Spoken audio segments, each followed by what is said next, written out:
that you didn't notice at first? At first, he comes in with a backpack, and he looks like he's just, some young guy off the street. Yeah, So that was all Marco intentional. Polo.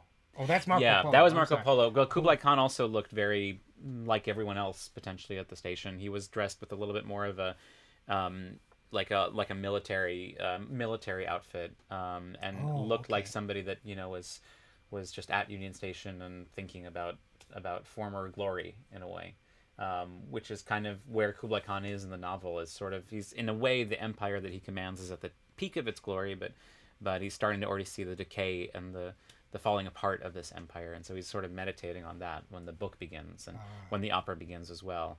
And only at the end of the opera do we really see that within this veteran, or within this person in this wheelchair, is Kublai Khan, the emperor.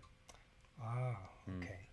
Now, the musicians, they were in the Harvey restaurant? Yeah, that's right. And so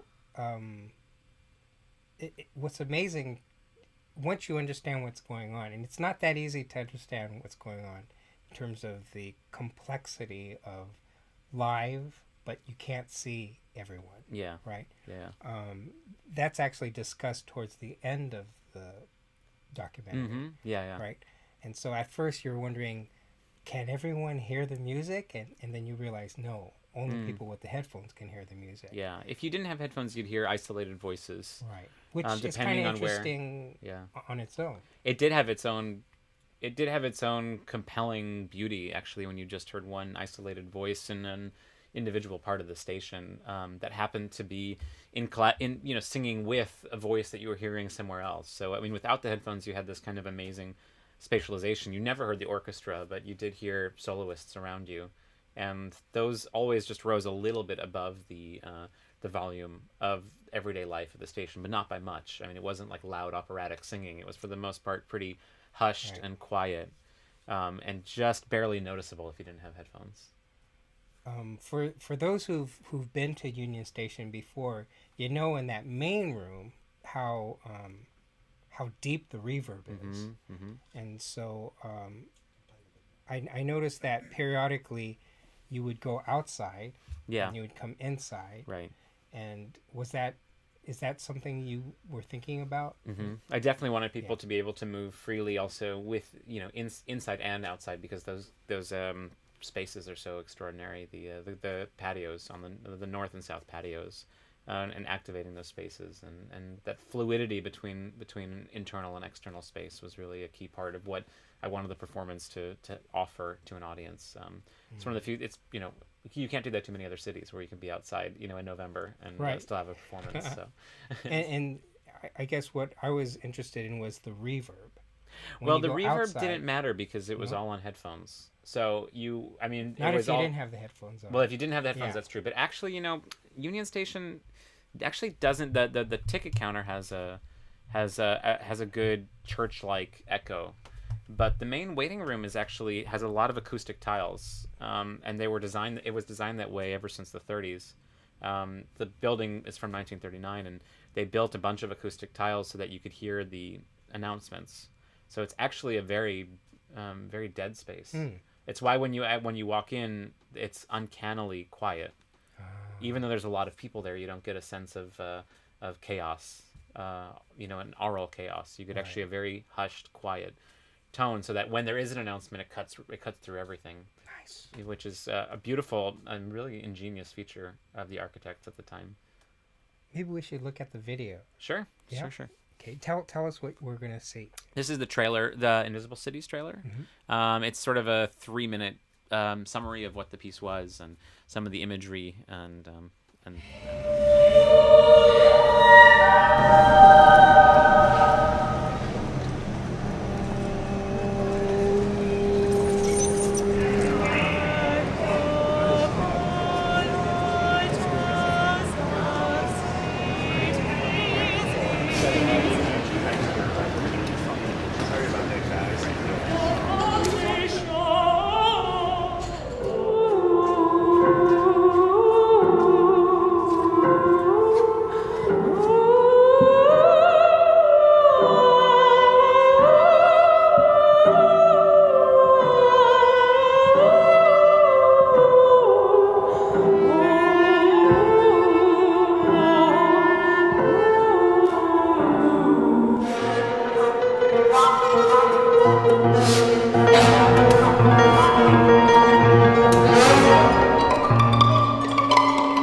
So it's an amazing piece, and it's logistically an amazing feat that you've done. I think that parallels the artistic caliber of the piece. Is that you guys pulled it off? Well, yeah. Sometimes I can't quite believe it because there were certainly a lot of obstacles in the way of getting it done. But I think that's the exciting thing about creating art is things that push you beyond what you think you can do, and the idea that it's only by really stretching yourself that you actually get to realize what it is you're capable of. And that's what I think that's what people want to see when they see art is people at the limit in a way. It's sort of that extreme, of what is possible or what is not possible or what we only thought, what we only imagined could be possible. But bringing that into reality is a big part of what I think art making is about. On the other hand, it's, I think that there's always got to be this relationship between the ideal and the real, really, which is there's you can come up with this idea of moving through the train station and hearing the piece, with wireless headphones and as quiet as can be in the everyday life of the station, all these things that seem really, really challenging. But until you can figure out the way to really do it, it really only stays a fantasy. And what good is that, Right. So you really need to just look for that sweet spot between the ideal, this image of what it is you're after, and the ability to bring it to life. And I think art really just lives right in that sweet spot where it's not too much in one or the other direction. I'm just finding that balance between those two worlds. That's your job. That's my job as director. That's right. Yeah. Wow. Yeah. That's a huge responsibility. Yeah, it's a very multi-layered job because, and especially with the industry, which is the company I run. So I also produce. I'm also producing with the industry as well. Oh. So there's all of those elements too. But as a director, the first thing is really conceptual and coming up with the concept for how the performance is supposed to be realized. And when you're working in a traditional theater, that actually sometimes is much more challenging because you're limited to what it is you can do. In a space like Invisible Cities, that concept is very rich, and the possibilities really are endless if you can figure out how to do it. But so that's one element of what I have to do as a director. It starts with the conceptual and starts with the idea of what it is that this piece should be conveying in a way to an audience, or what kind of environment or what kind of universe are we trying to create. And then from there, it goes into the practical realization of it. Who are the best collaborators to work with you? Who are the proper singers? Who are the proper dancers? Who are the proper designers? And putting that team together and constructing a team. That's kind of the next layer after that. Right. And then the final third of it really is sort of the execution of that. So you have this concept, and then sometimes it can be as many as a couple years down the road that you're finally talking to each individual person and saying, this is what you need to do to achieve this original conceptual goal that we set for ourselves many months ago, most often, sometimes many years ago. So it goes through it's ultimately a really, really complicated series of intersecting jobs. And, as a director, you have to be both, in a way, a good manager, and a good manager of time, and a good manager of people, and understanding how to get the best out of people, and working to inspire them. But beyond that, also this kind of macro structure of what it is that this piece could really convey, and what is it that you want to be, what is it that you want to draw out of the piece, and that you think would either, I don't know, make it, it depends on the piece too. Is it about making it relevant to an audience? I think that's usually, I'm not that interested in that question very much, but what's going to excite an audience in relation to the way that they experience the rest of the world, other art forms, for example, or just everyday life around them. How do they engage with that, and how can art transform our view of that? In the documentary, I don't remember if it was you or the music director, but something to the effect of it had been performed in a typical proscenium, and there was something lacking, and then the fruition of having it at Union Station was kind of, the next step. Yeah, well, I workshopped the piece with Chris at New York City Opera many years ago, and that's when that was purely musical. Okay, there was no staging involved with that, and then Chris did do a few workshop presentations after that. And he met with a lot of challenges because it's a very loose narrative, and it's not a traditional opera in any sense of the word. And I loved the piece from the minute I heard it, but I also knew that there was going to be an inherent challenge in trying to materialize the cities that he's describing. So it's really a series of invisible cities, truly just cities of the imagination, that cities that don't exist. And I always thought to myself, as soon as you realize them, bring them into the world, put them on a stage, the whole magic of the piece disappears. And so it became really hard to imagine what is the proper way to materialize this. And just like how I described this, that meeting point of the ideal and the real, I think opera always is dealing with the material versus the metaphysical, and trying to also find that balance, that kind of sweet spot between those two worlds at all times. And as soon as the world of these invisible cities became too material, and I thought, really any sort of materiality, and it really kind of flies out the window. They're really cities of your own imagination and memory. And as soon as the rest of the concept came into play for invisible cities, then the piece found its right mode of expression. And then, I've really come to realize that what you really need when you create these pieces are a real alignment of all of those elements. So you have the form of the piece that you're trying to convey. You have the mode of expression. How is it sung? How is it played? You have the tools through which you tell the story and through which you kind of create the universe. And all of those things ultimately have to be 100% aligned, and it doesn't mean that they reinforce each other. It doesn't mean they just repeat each other and do what each other does. But instead work with each other and sort of oscillate with each other, almost like planets, spinning around each other that have their own gravitational pull with each other. And once you can set that in motion, then even the most improbable construction can feel absolutely inevitable, I think. And that's the real goal, I think.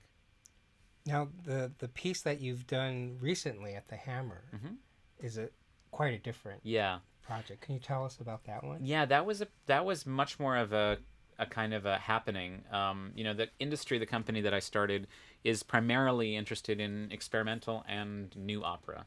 So the two full productions that we've done so far, Chris Saron's Invisible Cities and Anne LeBaron's Crescent City, both of those were world premieres, and they were the first time that they'd been done fully, and it's certainly in its full realization. There have been plenty of workshops for both of them, but that was the full realization of both of those pieces. But I wanted to also look back and pay homage to the composers that were forerunners for Chris, for Anne, for all the other composers that I really want to work with and present. So I really started thinking, especially, moving to LA fairly recently, I thought to myself, I really want to pay tribute to the amazing musical landscape that has grown here. And so I started thinking about a series that I wanted to call Highway 1, and that would be to bring these pieces into a new life. Some of them are very popular, like In C, the Terry Riley piece that we started with, a piece that's extremely well-loved and often played. But giving that a sort of a new dimension, a very LA kind of presentation, and also one that did feel very multidisciplinary and larger than just the than how it's normally done. I kind of do it in a way that no one has seen before. And so I approached, the Hammer invited me, the curator at the Hammer, Allison Axton, invited me to lunch and talk about different ideas. And this was one that I said, this is a project I've been wanting to do, and I've been looking at different venues to try and do it, but it's a challenging project, actually. The idea for it came to me when I was driving in LA and driving by one of those inflatable, they're called air dancers, those things you see at used car lots that undulate, and I found them really transfixing, and I happened to be listening to AC in the car as I drove by one, and it looked really like he was dancing to the music, so I thought, create a kind of symphony scene with the piece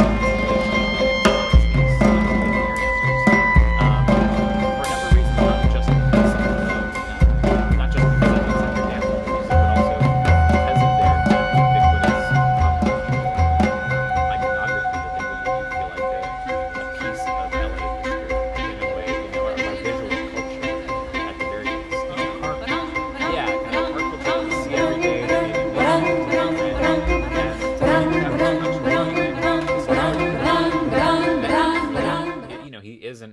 He considers himself an environmental artist, and he designed them with a sense of trying to capture the wind. I mean, he designed them with an eye towards something more spiritual and more aspirational. And then, of course, they got sold to, he sold the patent, and they got very crassly commercialized and often very poorly manufactured and fabricated.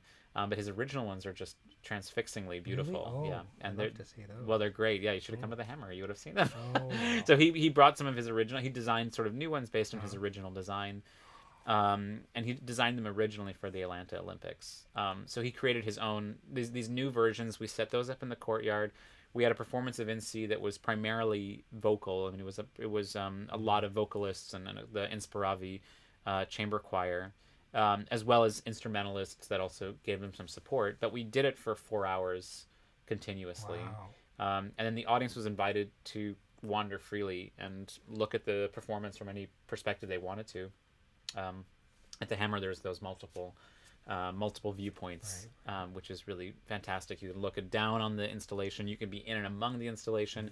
You could be just with the dancers. You could be in the galleries. I think you could still hear it a little bit in the galleries, so it was hard to escape. Apparently, you could hear it from the street outside the Hammer. So it was something like, it was much more of an atmosphere that we created, and it was definitely not anything like a drama or anything like a narrative. And of course, I can't fail to mention the 8-9 Dance Company that danced in and among the air dancers, kind of connecting the air dancer installation to the musical installation. And you brought a little clip of that? Yeah, for us? the sort of the work sample of that, which was from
see. Lastly, can you talk a little bit about your next project? Yeah, the next project is an opera. Well, there's two projects. For me as a director, I'm actually leaving on Friday to go to Cleveland to work with the Cleveland Orchestra on Cunning Little Vixen that I'm doing with. Congratulations! I'm really excited about That's that. great. It's going to be thrilling, and that involves a lot of animation and in a way similar to the In C that I just showed. It involves something that's kind of you almost take for granted.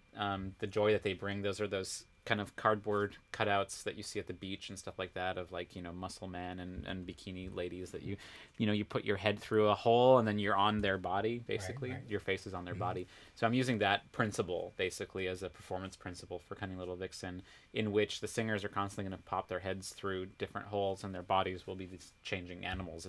It's an opera that's about the animal kingdom and how they relate to humans. And so it's so that's they've amazingly invited me to do this with on the big beautiful Severance Hall. Sounds with the orchestra. Wonderful. So that's going to be really thrilling. That's opens May 17th. And then with the industry here in LA, the next project will be in December.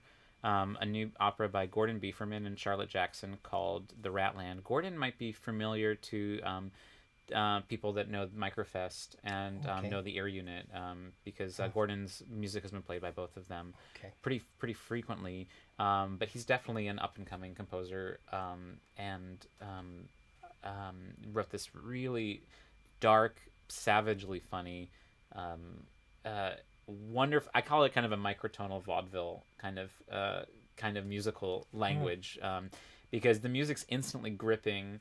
But incredibly complex and detailed and meticulously scored with every microtone, really laid out in an amazing way. And it's called The Ratland. It's about a dysfunctional family in the Midwest and the adolescent daughter who escapes her troubles by going to the land of the rats and hallucinating that she's in the land of the rats where she's queen. So it's a very twisted nutcracker. So we're doing it this December, perfectly timed for the holidays. And we're going to do it as if it's a sitcom shoot. And we're looking now for various studios. We're not sure exactly which one yet. And we're asking a number of them and trying to pinpoint exactly which one's going to be the right one. But set up a sitcom scenario with the multicam shoot and the live studio audience, basically. But instead of a sitcom, it'll be this very dark but very funny microtonal opera. Sounds awesome. It's going to be really great. And I think after Invisible Cities, which was so dispersed, it's going to be really nice to actually have a very concentrated... Actually, the piece itself is incredibly claustrophobic as a piece. And so to do, in many ways, something very different from Invisible Cities is, I think, going to show the breadth of what I think opera can be. I think if we just kept doing... I mean, the piece after Ratland is probably more in the vein of Invisible Cities in terms of a moving audience, literally moving. They'll be in cars as they drive around LA. And that's still in development. But I think it's nice to kind of go in a way the opposite direction. And I think that's because primarily, I mean, the thing that I go for again is this kind of ideal alignment of what the piece really needs with the proper performance mode and matching those. So doing this beautiful piece, Ratland, the way we did Chris's piece would make absolutely no sense. But what Gordon's piece really needs for it to truly resonate with an audience, I think, is this kind of unusual, bizarre, surreal state of a sitcom shoot. And then we're also doing something that feels like it resonates very much with LA, LA's scene in a way, like the LA history of and the idea of filming and sitcoms and the capturing of these bizarre family relationships that we laugh at and on cue, so really defamiliarizing that experience for an audience is going to be really, I think it's going to be really exciting. And I think will resonate pretty strongly. So. Nice. Yeah. When you're done with these, you'll create a short video much like you did here. Yeah, we'd love to link that on our website. Thank you. Yeah. That's going to be, like I said, that'll be December. So and then we'll put together what the we'll be here. The trailer. Mark, right? Well, I think that's time, right? Okay. Well, thank you so much for being on the show. Sorry for the technical difficulty, Sure. But it'll be up at some point. Great. Thanks, Mark.